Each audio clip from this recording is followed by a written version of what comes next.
ইসরায়েলের আকাশে অন্ধকার নেমে এসেছে, কিন্তু সেই অন্ধকার কোনো মেঘে ঢাকা অন্ধকার নয়, বরং ইসরায়েলের আকাশ চিরে ঝাঁকে ঝাঁকে নামছে মার্কিন সামরিক বিমান, আর সেই বিমানে ঢেকে গেছে ইসরায়েলের আকাশ।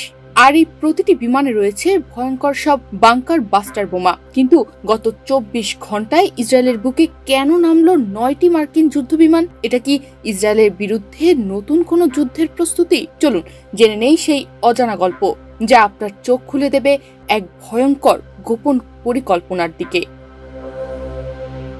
18 এপ্রিল বৃহস্পতিবার ইসরায়েলের সরকারি সম্প্রচার মাধ্যম কানের রিপোর্ট ঘিরে হইচই শুরু হয়। তেল আবিবের কাছে নেভাতিম বিমান ঘাঁটিতে একে একে অবতরণ করে 9টি মার্কিন সামরিক পরিবহন বিমান। এই বিমানের প্রতিটিতেই ছিল বাংকার বাস্টার বোমা, অর্থাৎ এমন বোমা যা মাটির গভীরে থাকা গোপন ঘাঁটিকেও গুড়িয়ে দিতে পারে। এছাড়াও মজুত করা হয়েছে আরো অনেক প্রতিরক্ষা সরঞ্জাম। তবে প্রশ্ন উঠছে, এত কিছু কেন?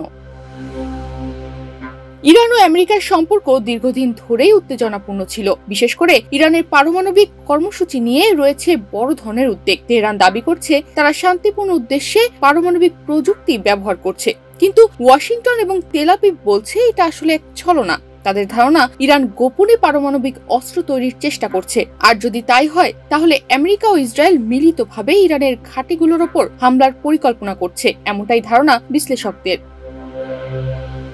তবে আমেরিকা এ বিষয়ে এখনো কোনো আনুষ্ঠানিক ঘোষণা দেয়নি। কিন্তু এমন ভাবে এত বড় অস্ত্র মজুত করার মানে কি? বিশেষজ্ঞরা বলছেন এটা হয়তো প্রিএম্পটিভ স্ট্রাইক এর প্রস্তুতি, অর্থাৎ ইরান যদি নির্দিষ্ট সীমা ছাড়ায় তাহলে সরাসরি আগ্রাসী পদক্ষেপ নেওয়া হবে। বিভিন্ন স্যাটেলাইট চিত্র, সামরিক রুটিন ও গোয়েন্দা তথ্য এমনই ইঙ্গিত দিচ্ছে বিশ্লেষকদের। আর ইসরায়েলের যেন এক লঞ্চ প্যাড হয়ে উঠছে এই সম্ভাব্য যুদ্ধের। এই সামরিক প্রস্তুতি কেবল মধ্যপ্রাচ্য নয়, গোটা বিশ্বকেই টালমাটাল করে দিতে পারে। ইরান যে চুপ করে বসে থাকবে তাও নয়, আর যদি হামলা শুরু হয় তাহলে এই সংঘাত পরিণত হবে মধ্যপ্রাচ্যের বিশ্বযুদ্ধে। সবটাই এখন থমথমে অপেক্ষা।